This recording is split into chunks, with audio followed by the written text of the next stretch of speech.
Sejam bem-vindos. Este é o primeiro vídeo da série de análise das contas do Porto. Começo com um comentário prévio. Aquilo que vão ver e ouvir durante a apresentação contém partes comprovadas com a ajuda de responsáveis ligados à SAD do Porto, aos quais tenho de fazer um agradecimento enorme pela disponibilidade e pela paciência, nos muitos e-mails trocados, mas também tem muita dedução e especulação, porque há muita informação que não pode ser pública, até porque a SAD está cotada em bolsa. Agora uma chamada de atenção. Os relatórios e contas das SADs não obedecem à lógica da maioria das empresas. Não são produzidos tendo em conta o ano civil, mas sim o período de 1 de julho do ano X até 30 de junho do ano X mais 1. A periodicidade varia de clube para clube. No caso da SAD do Porto são emitidos 2 relatórios, o semestral e o anual. O semestral, que é o que vai ser analisado, compreende os meses de julho a dezembro de 2021. É importante reter esta informação porque tudo o que aconteça depois de 31 de dezembro não é considerado neste relatório. A demonstração de resultados vai seguir esta lógica, sendo que no final do segundo vídeo teremos chegado aos resultados operacionais excluindo passos de jogadores, no final do terceiro teremos os resultados operacionais e no final do quarto chegaremos ao resultado líquido. À frente da seta temos as notas, que são uma preciosa ajuda para detalhar cada rúbrica. Num relatório anual, praticamente todas as rúbricas são acompanhadas de nota explicativa, mas nos semestrais isto não acontece. Na última coluna está o período homólogo, ou seja, o mesmo período mas do exercício anterior, pertencente à época de 2020-2021. De forma compacta, a demonstração de resultados é dividida nestas 3 componentes. Nesta tabela está o resumo das receitas por rúbricas principais. Vamos analisar com mais pormenor cada rúbrica, começando pelo merchandising, que vale sensivelmente 5 milhões, 6% das receitas. As citações são passagens do relatório que, se questionado, posso indicar a página onde se encontram. O Porto tem como fornecedor de equipamento a New Balance, que é uma empresa norte-americana. Só na primeira época do acordo, 2014-2015, é que foi usado o símbolo da Warrior, que é uma marca do universo NB que foi descontinuada para o futebol e substituída pela própria New Balance. Aproveito para fazer passar um resumo da história dos fornecedores de equipamento que têm constado nas camisolas do clube. A Adidas, a Kappa, a Nike e finalmente a New Balance. Então, nesta rúbrica temos as vendas de produtos oficiais do clube nas lojas físicas e online. De notar que este período ainda foi marcado pela pandemia, que afetou as vendas físicas, mas aumentou as dos canais online. Para além do movimento natural do físico para o online decorrente das restrições à circulação, isto deveu-se a um conjunto de iniciativas orientadas para a venda online, tais como a abertura da loja do clube na Amazon.es, a encomenda e entrega de produtos nas plataformas Glovo e Mercadão e a abertura da loja oficial no OLX. Outro fator que terá feito subir as vendas foi o sucesso da camisola alternativa, que foi algo de inesperado e até requereu um reforço do stock. Isto assumindo eu que o clube acrescenda a upfront fee que a New Balance paga, contabilizada na rúbrica Publicidade e Sponsorização, recebe uma espécie de royalty por camisola vendida. Ou isto ou, como acontece noutros clubes, o Porto compra a mercadoria à parte e vende-a. As lojas físicas são 6, 3 em centros comerciais, uma no estádio, na Constituição e na Baixa da cidade. O primeiro semestre é sempre o mais forte porque apanha o início da época desportiva, que é quando se vendem as camisolas novas, e o Natal. O valor máximo nesta rúbrica foi atingido no exercício 2018-2019, pré-Covid, quando se contabilizaram 6,6 milhões no relatório anual, 4,2 no primeiro semestre desse período. Tendo em conta o valor inscrito neste primeiro semestre e o sucesso desportivo da equipa esta temporada, é muito expectável que haja um recorde de receita nesta rúbrica. Segue-se a bilheteira, com 4,2 milhões, 5% das receitas. Este quadro tem uma série de informações sobre os jogos oficiais disputados em casa neste primeiro semestre. Por coluna temos a data, o adversário, a competição, o número de espectadores que assistiram ao jogo, as limitações que vigoravam na altura, por último, o preço do bilhete para não sócios para a bancada superior, que escolhi como exemplo para comparar a importância dos jogos. Quanto mais apelativos, mais caros são os bilhetes. Temos no total 14 jogos e somaram-se 360.255 adeptos, que dá uma média de 25.733, basicamente meia casa. Aqui temos as receitas de bilheteira de forma decomposta, que é uma desagregação feita no relatório. Esta decomposição é-nos apresentada por 2 vias. Uma é a bilheteira jogo a jogo e a outra o lugar anual. Podemos ver que no exercício anterior não houve qualquer receita com o lugar anual e os bilhetes jogo a jogo tiveram uma receita residual, que foi correspondente ao jogo da Liga dos Campeões contra o Olympiacos. Naquela altura estava-se a testar o regresso do público aos estádios, que rapidamente fez marcha atrás. Foram permitidos 3.750 adeptos, cerca de 7,5% da lotação, mas só estiveram 2.450. No quinto quadro, apenas por curiosidade, dividi as receitas pelos jogos disputados para ter uma média por jogo.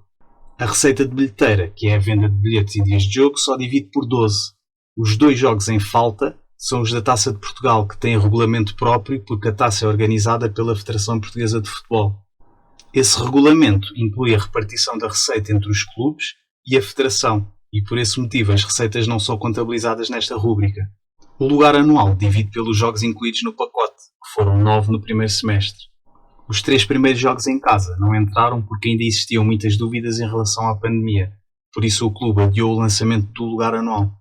O quadro 6 tem a informação do lugar anual no momento da sua disponibilização. A última coluna permite concluir que, por exemplo, para as bancadas superior norte ou sul, para quem assista com frequência aos jogos, compensa muito. No entanto, é de referir que para ser elegível a comprar o lugar anual é preciso ser sócio com as cotas em dia. Vamos aprofundar a receita da bilheteira do lugar anual. Só temos a receita total, não sabemos a distribuição por tipologia de bilhetes vendidos, mas podemos fazer um exercício. Estimar parte da receita a reconhecer no segundo semestre. Isto porque a receita do lugar anual é contabilizada de forma proporcional ao número de jogos realizados em casa. 1.060.810 euros, rubricado, apenas diz respeito aos 9 jogos que se disputaram entre 28 de setembro e 30 de dezembro, isto é, metade dos jogos do pacote, que são 18 no total. Logo, a receita efetiva é o dobro. O bolo total da receita com o lugar anual foi então 1.060.810 euros vezes 2, e então temos 2.121.620 euros, sendo que a segunda fatia, igual à primeira, será contabilizada no relatório do segundo semestre, a somar à receita dos lugares anuais vendidos durante o segundo semestre. Atenção que este cálculo tem uma premissa. A receita seria toda relativa à primeira venda do lugar anual. Houve uma segunda vaga lançada em outubro, por isso o exemplo que dou é simplista e com o objetivo de dar a conhecer aquilo a que se chama a especialização de exercícios, que é um conceito muito importante para perceber um relatório e contas. Ou seja, se o lugar anual for pago à cabeça e der direito a X jogos, só à medida que esses jogos forem sendo realizados é que a receita vai sendo consumida. Nestas imagens temos a distribuição e o número de lugares por tipologia no Estádio do Dragão. Como vamos ver, nem todos os lugares destes 50.434 estão disponíveis para venda. Vamos fazer outra estimativa. Calcular a receita caso todos os bilhetes disponíveis fossem vendidos aos preços dos lugares anuais, o que quereria dizer que só se venderiam bilhetes a sócios. Oficialmente, a capacidade do estádio é indicada no quadro. As receitas totais são cálculos meus e resultam apenas do número de lugares a multiplicar pelos respectivos valores, os que estão no quadro 6. A diferença para a capacidade total, dos 50.434 lugares, prende-se com os lugares dos adeptos visitantes, 2.636, os de segurança e para a imprensa, e os destinados à exploração comercial atribuídos à Porto Comercial, que é uma empresa do grupo que desenvolve o negócio corporate. Mais para a frente vamos regressar a este assunto, não se preocupem. Neste cenário de venda única de lugares anuais, a receita de bilheteira jogo a jogo seria nula, a não ser que se adotassem medidas como tirar jogos grandes do menu do lugar anual. Acontece que ao clube não interessaria fazer isto, daí que lancem um número fixo de lugares anuais. E já agora, a primeira vaga foi de 10.000 bilhetes e esgotou em menos de uma semana, e sobre a segunda não existem dados. Porquê é que não interessaria? Porque os bilhetes têm um grande desconto incorporado versus aquilo que seria a receita conseguida com bilhetes vendidos em dia de jogo. Vamos agora às provas da UEFA, normalmente a mais determinante rúbrica dos resultados operacionais, excluindo as transações de passes de jogadores. São 44 milhões que respondem por quase 50% do total das receitas. Na Liga dos Campeões, as receitas dividem-se em acesso, que é a simples presença na fase de grupos e dá automaticamente direito ao prémio de participação de 15,64 milhões, o ranking, que depende da classificação no ranking de clubes da UEFA há 10 anos, com um multiplicador de 1,137 milhões inversamente proporcional à posição do clube nos 32 apurados para a competição. Isto parece complicado, mas não é. O Real Madrid é primeiro no ranking, recebe 1,137 milhões vezes 32. O último classificado recebe apenas 1.137. No início desta temporada, o Porto era 13º, só que o 11º, o Arsenal, não se qualificou para a Liga dos Campeões, sendo que desta forma o clube subiu um lugar. Então, o encaixe resulta da operação 1.137 milhões vezes 21, 23.877 milhões. A performance desportiva, que espelha o desempenho dentro de campo na fase de grupos. Cada vitória vale 2.8 milhões e cada empate 930 mil euros. O Porto teve uma vitória e 2 empates. Contas feitas, temos 4.66 milhões. O Market Pool, que é o montante de acordo com a cota de mercado televisivo de cada federação, isto é, de cada país. No primeiro semestre pode existir uma estimativa do valor a receber, mas é prudente não contabilizar nada, já que a receita está dependente do fecho da competição, da prestação da própria equipa e das outras equipas portuguesas em prova. Caso só tivesse entrado uma, a totalidade desta rúbrica entraria nos cofres desse clube. Como se qualificaram 3 equipas nacionais, em princípio, o Market Pool será repartido como se segue. Há também a adicionar ou subtrair bónus ou acertos feitos pela UEFA. Concretizando, a receita total foi 44.177 milhões. A receita inscrita cifra-se nos 44.15, uma diferença residual e possivelmente explicada pelos tais acertos feitos pela UEFA em ano de pandemia, em que houve uma redução das receitas. Por mais paradoxal que seja, os prémios da Liga dos Campeões aumentaram de 2021 para 21-22. O prémio de acesso era 15.25 milhões, a vitória valia 2.7, o empate 930 mil euros e o multiplicador no ranking era 1.108 milhões. A diferença que se observa de mais 10 milhões em relação à época passada justifica-se essencialmente por 2 fatores. O ranking, o Porto era nono, e com o desempenho desportivo. Na fase de grupos teve 4 vitórias e 1 empate. Nesta parte, vamos perceber o funcionamento do ranking há 10 anos. Os pontos, na última coluna, são o resultado da soma do acumulado com os títulos. Por sua vez, o acumulado é a soma dos pontos amealhados nas competições europeias nos últimos 10 anos e os títulos são os pontos obtidos de provas europeias ganhas. Este último é um fator que penso que seja desconhecido para a generalidade das pessoas, mas é de uma importância extrema. Como disse, a coluna do acumulado é a soma dos pontos nos últimos 10 anos. Se este fosse critério único para efeitos de classificação, podemos ver que tinham lugar algumas alterações. A mais escandalosa seria a do Liverpool. Tem 3 buracos em anos em que não se qualificou para as competições europeias e faria com que descesse ao 18º lugar. A atribuição de pontos às competições europeias vencidas depende obviamente da competição em si, mas também da época em que foi conquistada. O quadro 10 apresenta o sistema de pontos que vigora atualmente. Os 16 pontos que o Porto tem são fruto da conquista da Taça dos Campeões Europeus em 86-87, que vale 4 pontos, da Liga dos Campeões em 2003-2004, que vale 8, da Taça UEFA em 2002-2003, que vale 2, e da Liga Europa em 2010-2011, que também vale 2. Acrescento o exemplo do Real Madrid, ainda sem contar com a Liga dos Campeões conquistada este ano, porque tem uma quantidade absurda de conquistas europeias. Os 90 pontos, com 2 Ligas dos Campeões nos últimos 5 anos, por si só, colocariam o clube na 34ª posição do ranking. Há então uma vantagem enorme para quem conquistou títulos da UEFA, mesmo que antigos. Saliento o City e o PSG, que são 2 das melhores equipas da atualidade, mas que estão a larga distância dos principais rivais neste capítulo. Ambos têm apenas uma conquista da Taça das Taças, só que a do City foi anterior a 92-93, por isso é que só tem 1 ponto. Referência também para o Milan, que com 42 pontos em títulos, encontra-se no modesto 24º lugar. Isto porque tem 4 épocas sem participação nas competições europeias, mas o clube parece estar a reerguer-se. Com este legado de títulos, mantendo uma presença habitual nas provas da UEFA, não será difícil escalar alguns lugares, para mal do Porto e Benfica, que só tem uma equipa italiana à frente, que é a Juventus. O sistema de pontos da Liga dos Campeões e da Liga Europa é como está exposto. O Porto conseguiu 10 pontos que se desdobram em 4 pontos do acesso à fase de grupos da Liga dos Campeões, 2 de uma vitória e 2 de 2 empates nessa fase da competição, 1 pela passagem aos oitavos da Liga Europa, depois de derrotar a Lazio no play-off. Os resultados dos jogos desta eliminatória não dão pontos, e 1 de um empate na eliminatória frente ao Lyon. Aqui faço uma projeção para o ranking a 10 anos para a próxima época. Aquilo que fiz foi eliminar a coluna correspondente à temporada 2011-2012 e acrescentar a coluna com os pontos somados pelos clubes nesta. O Porto vai ultrapassar o Arsenal, mas será ultrapassado pelo Liverpool, que vai ter uma subida de 14º até ao 9º lugar e ainda tem 2 épocas a zeros para limpar. No entanto, à imagem do que aconteceu esta temporada, o Porto vai subir uma escada no ranking porque o United não se qualificou para a Liga dos Campeões. Algumas notas soltas. O Real Madrid, que aqui já conta com a Liga dos Campeões conquistada este ano, é só ver, nem vale a pena falar, é uma monstruosidade.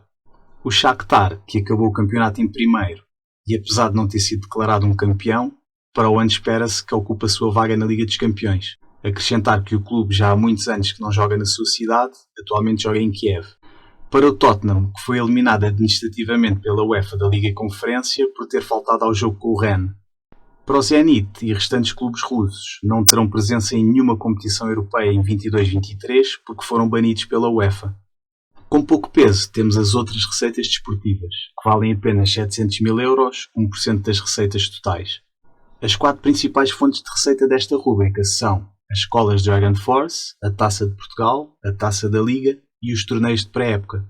No que diz respeito à primeira, resolvi fazer uma brincadeira e tentar estimar a receita. Multiplicando uma mensalidade média de 35 euros por 11 meses, as escolas param normalmente 1 ou 2 meses, e pelo número de mini-atletas previsivelmente inscritos, temos 1,54 milhões anuais. Assumindo que as escolas fecham todas em agosto, a receita a contabilizar seria 700 mil euros. Claramente estou a sobrevalorizar e muito esta fonte de receitas adiante. A Taça de Portugal, como já vimos, organizada pela Federação, ao contrário da Taça da Liga, que é organizada pela Liga, tem um regulamento muito explícito sobre os rendimentos dos clubes que participem na competição. As receitas estão destacadas no quadro, sendo que a coluna 5 e 6 têm o total recebido do prémio e transmissão televisiva, respectivamente, e a última coluna soma estes dois valores. Algumas notas. A receita da transmissão televisiva é dividida pelos dois clubes. A somar ao prémio mais transmissão televisiva, junta-se a receita líquida do jogo, que é composta pela bilheteira mais publicidade e patrocínios, menos os custos de organização. 75% desta verba é dividida pelos clubes e 25% ficam para a federação. É costume as equipas grandes abdicarem da receita quando jogam contra equipas de escalões inferiores. As meias finais e final serão rubricadas apenas no segundo semestre, que é quando vão ser jogadas.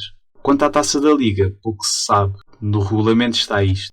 O grosso está na fase de grupos, na qual o Porto foi eliminado, mas não me arrisco a lançar um valor. Também constam aqui as FIIs recebidas em torneios de pré-época, que nas últimas temporadas não se têm realizado. A última vez que o Porto participou num torneio fora de portas, que são os mais bem pagos, foi na época de 2017-2018, na Supercopa Tecate, no México, e ganhou cerca de 2 milhões pela participação. Os direitos de transmissão e distribuição televisiva são as receitas menos voláteis e mais certinhas que o clube tem a receber por temporada. Valem cerca de 20 milhões, 22% do bolo. Assentam em exclusivo no acordo alcançado com a Altice em dezembro de 2015, cujo valor total a receber é 457,5 milhões. A verba dividiu-se em 3 eixos. Primeiro, os direitos transmissivos dos jogos em casa na Liga e a publicidade estática no Estádio do Dragão, a partir de julho de 2018 até julho de 2028, 10 épocas. O segundo, os direitos de transmissão e distribuição do Porto Canal pelo período de 12 épocas e meia, com início em janeiro de 2016 e fim em junho de 2028. O montante divulgado é 5 milhões por temporada. O terceiro, a publicidade na parte frontal das camisolas da equipa principal de futebol, com início em janeiro de 2016 e fim em junho de 2023, 7 épocas e meia, que vale igualmente 5 milhões por temporada. Com estes dados, podemos determinar o valor de 1, subtraindo ao total o valor de 2 e 3, que conhecemos. Temos 357,5, que divididos pelas 10 épocas contratualizadas, dá 35,75 milhões por época. Então, por época, nesta rúbrica, teremos os 35,75 mais 5, relativos ao Porto Canal, 40,75 milhões. Por semestre, dividindo por 2, 20,375 milhões, caso houvesse o mesmo número de jogos em ambos os semestres. Também aqui se utiliza a política especializada das receitas, de acordo com o número de jogos ocorridos no período. Ou seja, a receita é fixa em todas as épocas, porque há a certeza de se disputarem 17 jogos caseiros num campeonato de 18 equipas, mas o montante a contabilizar em cada um dos semestres depende do número de jogos realizados no Dragão. Dividindo os 35,75 milhões pelos 17 jogos, chegamos a um valor aproximado de 2,1 milhões por jogo. Tendo tido 8 jogos neste primeiro semestre, vezes os 2,1, chegamos a 16,8 milhões, aos quais somamos os 2.5, metade do Porto Canal, e chegamos a um valor de 19.3 milhões. Coloquei a sinalética com cenário 1 porque, tendo ficado distante do valor indicado no relatório, procurei outra forma de ser mais certeiro. A outra possibilidade de chegar ao valor correto deduz-se a partir desta informação presente no relatório anual de 2020-2021. Em 2019-2020, a época em que o campeonato parou devido à pandemia, os 3 últimos jogos em casa na Liga foram disputados em julho de 2020, ou seja, já dentro do exercício de 2020-2021. Pelo certo, podemos concluir que cada jogo está avaliado em 2.19 milhões. Então, por época, teremos como receita de 37.23 milhões. Sendo esta rúbrica a soma de 1 mais 2, temos 42.23 milhões. Voltando ao primeiro semestre desta temporada, e com o novo valor por jogo a multiplicar pelos 8 jogos, chegamos a 17.52 milhões, dos quais se adicionam os 2.5 do Porto Canal e chegamos a 20.02 milhões. Passemos para a publicidade e sponsorização, que valeu 12 milhões, 13% do total das receitas. Esta rúbrica tem 3 vetores, cada um com excertos do relatório. O primeiro é a publicidade feita no equipamento do Porto pelos principais patrocinadores. Segue-se o negócio corporativo e a publicidade passada no Porto Canal. Os patrocinadores principais são 4, a Mel, a Unicer, a New Balance e a Binance. Como vimos na parte explicativa do pacote contratualizado com a Altice, há uma parte ligada à publicidade nas camisolas. Iniciou-se em janeiro de 2016 e terminará em junho de 2023. Para quem possa estar mais atento, olha para a data de início do contrato e achará estranho começar em janeiro, já que nesse mês entramos na segunda volta do campeonato. Quem tenha uma boa memória, lembrar-se-á que o Porto entrou para a época 2015-2016 sem publicidade na camisola. Não sei se foi porque as negociações se arrastaram demasiado ou houve algum contratempo, mas a realidade é que a equipa esteve meia época sem a habitual publicidade na parte da frente da camisola.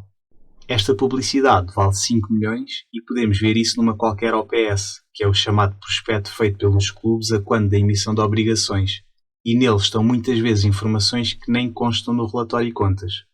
Interessante dizer, e os mais aficionados já devem ter reparado, que a inscrição na parte frontal da camisola é Mel nos jogos do campeonato e Taça da Liga e Altice nos jogos das competições europeias e Taça de Portugal.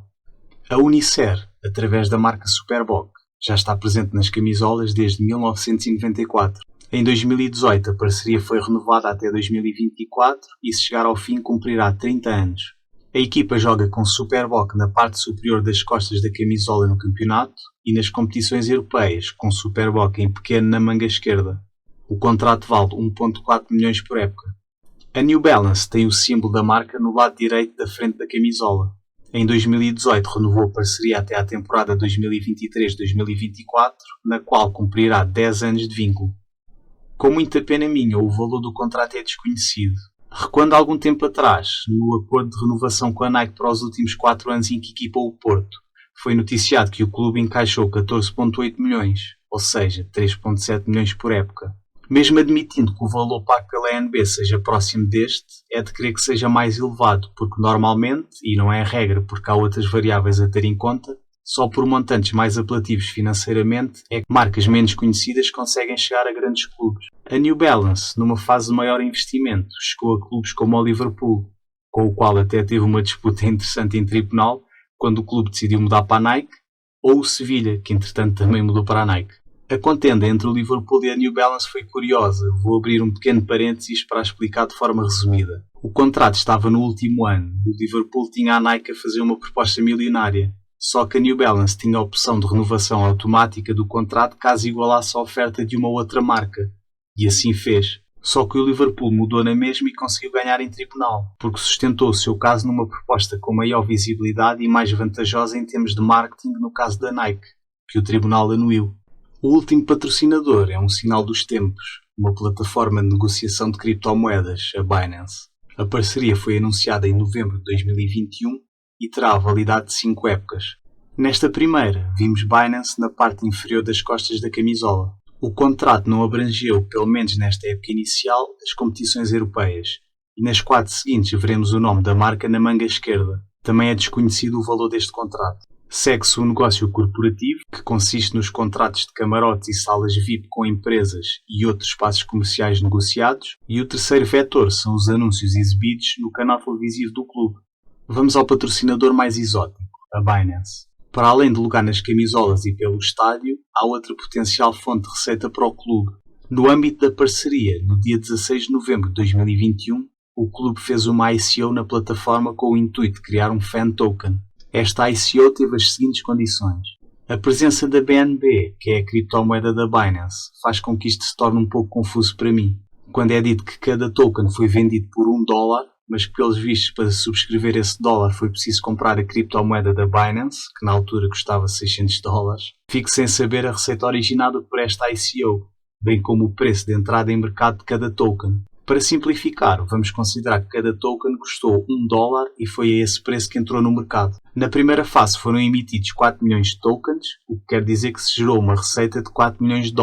Logo após a ICO, foram adicionados 3,8 milhões de tokens à negociação, prefazendo 7,8 milhões de títulos válidos para compra e venda.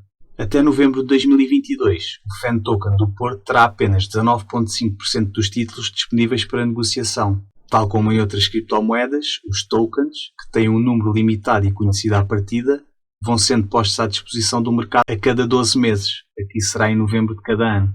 À velocidade de lançamento anunciada, só em novembro de 2030 é que todos os títulos estarão a circular. No final do período, a oferta será de 40 milhões de tokens. Mencionar que participaram nesta ICO 190.453 investidores, numa subscrição que teve uma procura 1,28 vezes a oferta. De uma forma idêntica a uma IPO de uma companhia, as ações que compõem o seu capital estão na posse de alguém, seja individual ou empresa. Neste caso, apesar do desfazamento com que essas ações, aqui tokens, são libertadas, também têm proprietários designados. São esses proprietários que se apresentam no quadro 14. Não sei ao certo quem são estas partes, mas a ti me chamou-me a atenção. Questionei e a SAD confirmou-me que os 15% foram atribuídos ao clube. Aqui estão a percentagem de tokens postos a circular no mercado por cada uma das 5 partes na altura do lançamento. Emergem as dúvidas. Os 2% atribuídos e colocados no mercado não geraram uma receita a reconhecer neste relatório? Se por hipótese não foram vendidos, como são reconhecidos contabilisticamente? No balanço, como um ativo financeiro que gera perdas ou ganhos financeiros a reconhecer na demonstração de resultados dependentes da variação da cotação do token? Se alguém tiver alguma teoria, gostava muito de a conhecer. Um dos objetivos do canal, se não mesmo o maior, é promover o debate. As razões para fundamentar um investimento no Fan Token por parte dos adeptos ou simpatizantes são descritos no quadro 15. Daquilo que estava previsto para o quarto trimestre de 2021, temos cumpridas as votações, que começaram logo no dia 16 de novembro. Foi uma votação para a escolha da mensagem de boas-vindas aos adeptos no jogo com o Feirense. Pouco depois implementou-se a votação para o jogador Binance do mês, sendo que o primeiro mês da eleição foi o de fevereiro, no qual ganhou o Tony Martinez, mas o período de votação foi apenas de alguns dias. Em março, abril e maio ganhou o Taremi. Um apontamento: o jogador vencedor ganha $10.000 em tokens do clube. Suponho que estes tokens sejam alguns dos que possam estar nas mãos do clube, já que, como vimos, não se emitem novos tokens, e não acredito que o clube ou a Binance vão ao mercado comprá-los para depois os transferirem para os jogadores, se é que isso dá para fazer. Faço uma leitura das vitórias do Taremi. Sendo subjetivo, parece-me relativamente pacífico que o jogador não foi a figura de destaque nestes 3 meses. É público que ele tem milhões de seguidores nas redes sociais e é adorado no seu país. É natural que essas pessoas, para além das redes sociais, queiram demonstrar o seu carinho para com o jogador. Neste sentido, a razão da criação do Fan Token é mais ou menos validada. E digo mais ou menos porque não aproxima os adeptos ou simpatizantes do clube, mas sim dos jogadores.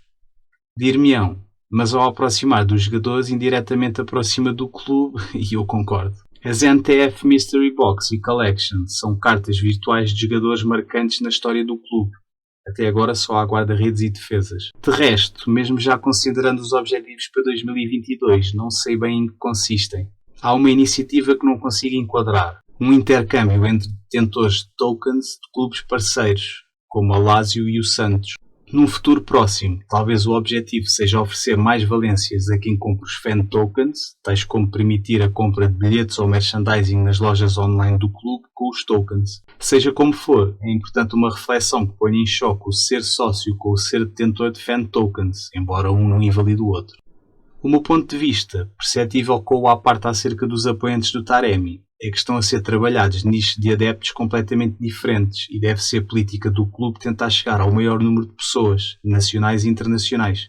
Daí que me pareça um bom ato de gestão. Quanto vale o fan token do Porto? Qual a sua capitalização bolsista? Genericamente, a capitalização bolsista é igual ao número de tokens em circulação a multiplicar pelo valor do token.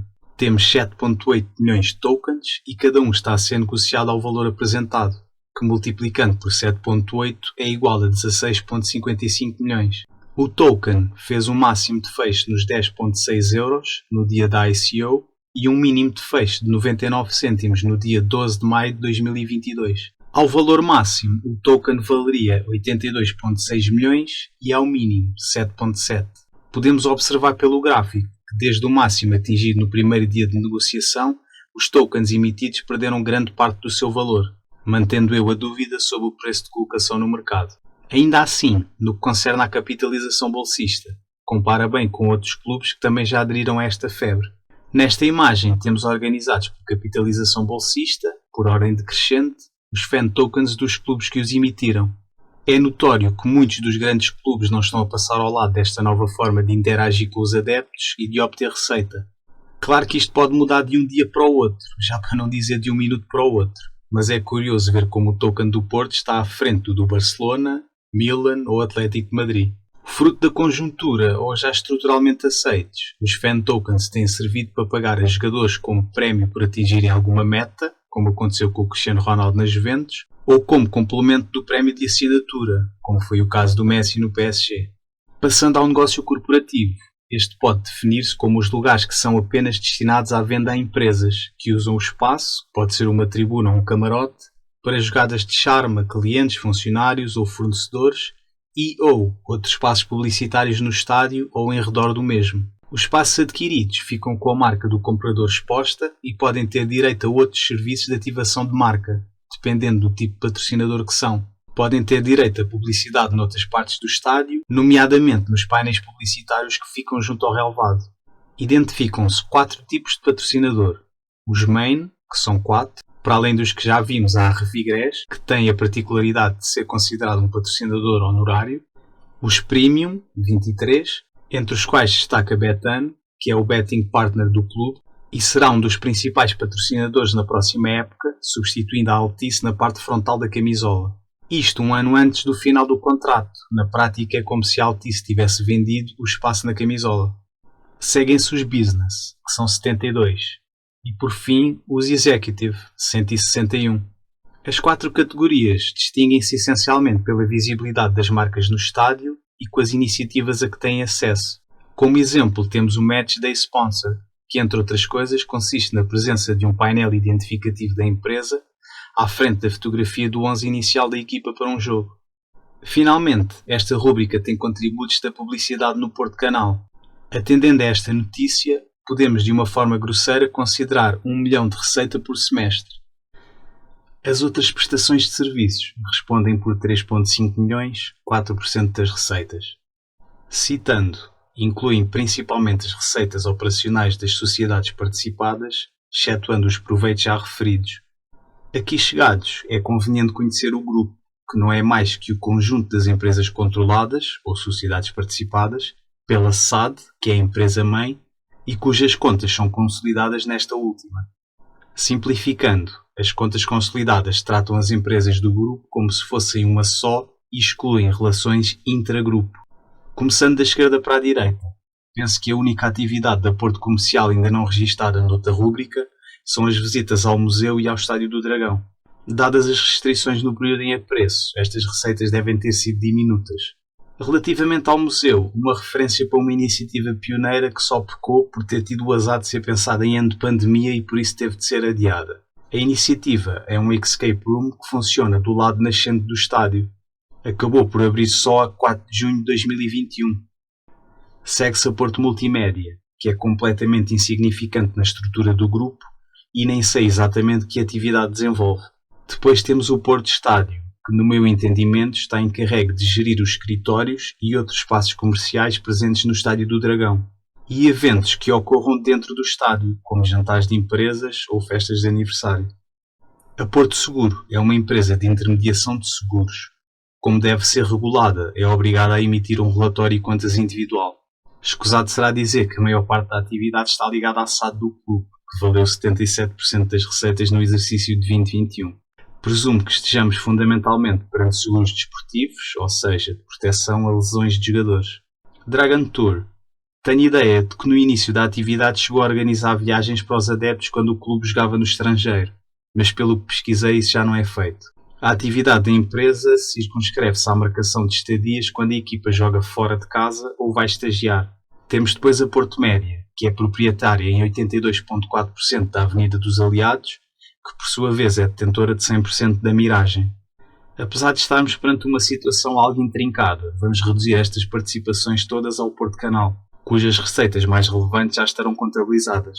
A empresa mais importante, não a nível de resultados, mas de ativos, que serão objeto de análise no outro vídeo, é esta última, a Euroantas. É proprietária do estádio e penso que as receitas que recebe são as pagas pela SAD para realizar os jogos no Dragão. Chama a atenção para os 47% nas mãos da SAD, sendo que o resto está na esfera do clube. SAD e clube são duas entidades diferentes e este provavelmente também será um aspecto que irei aprofundar noutro vídeo. Os outros proveitos valem 600 mil euros, 1% das receitas. Têm origens diferentes, tais como pagamentos da FIFA pelo empréstimo de jogadores às seleções para disputarem a qualificação e fase final do Mundial, pagamentos da UEFA pela mesma razão, neste caso para a qualificação e fase final dos Europeus e da Liga das Nações, o reembolso de sinistro, a regularização de impostos sobre o vencimento dos jogadores, a cedência do estádio para jogos amigáveis ou torneios da UEFA e o acionamento da cláusula de rescisão de treinadores. É raro, mas já aconteceu. Inventando um bocadinho, fiz uma estimativa daquilo que o clube pode vir a receber pelos jogadores que poderão ser convocados para irem às seleções no Mundial do Qatar. Foi fixado pela FIFA um valor diário a pagar aos clubes de $8.530 por jogador, igual ao pago há 4 anos, a começar 2 semanas antes do primeiro jogo e até ao dia seguinte à eliminação da respectiva seleção. O valor será depois repartido pelos clubes nos quais o atleta jogou nos últimos 2 anos. Vamos ditar uns pressupostos antes de avançarmos. Primeiro, à taxa de câmbio do dia 3 de junho deste ano, os $8.530 eram iguais a 7.944 euros. Segundo, as épocas desportivas em consideração são as de 2021 e 21-22. Terceiro, as seleções que os jogadores vão representar caem na fase de grupos. Só para facilitar, porque não vamos querer que isto aconteça. E quarto, o plantel do Porto não sofre alterações, que obviamente é altamente improvável. O quadro traça um cenário em que são chamados 5 jogadores do Porto às respectivas seleções e o Corona, que na época 2021 jogou no clube. Por esse motivo o ganho é dividido por 2. Mas atenção, que como o Mundial só será jogado entre novembro e dezembro de 2022, toda esta questão dos jogadores selecionados e receita a contabilizar só será preocupação no exercício 22-23. Isto foi uma mera brincadeira. Assim termina este primeiro vídeo. No próximo teremos os custos excluindo as transações dos passos de jogadores e o método será o utilizado neste vídeo, identificar a rúbrica e detalhá-la. Muito obrigado por assistirem ao vídeo, espero que tenham dado o tempo como bem emprego e gostem deste tipo de conteúdo tanto como eu. O segundo vídeo sairá no dia 11 e cá vos espero para percebermos como é que a SAD gasta o dinheiro. Não se esqueçam de seguir o Contábil nas redes sociais, de comentar e subscrever o canal. Vou responder a todas as questões feitas e espero que possamos criar uma comunidade de interessados neste tema.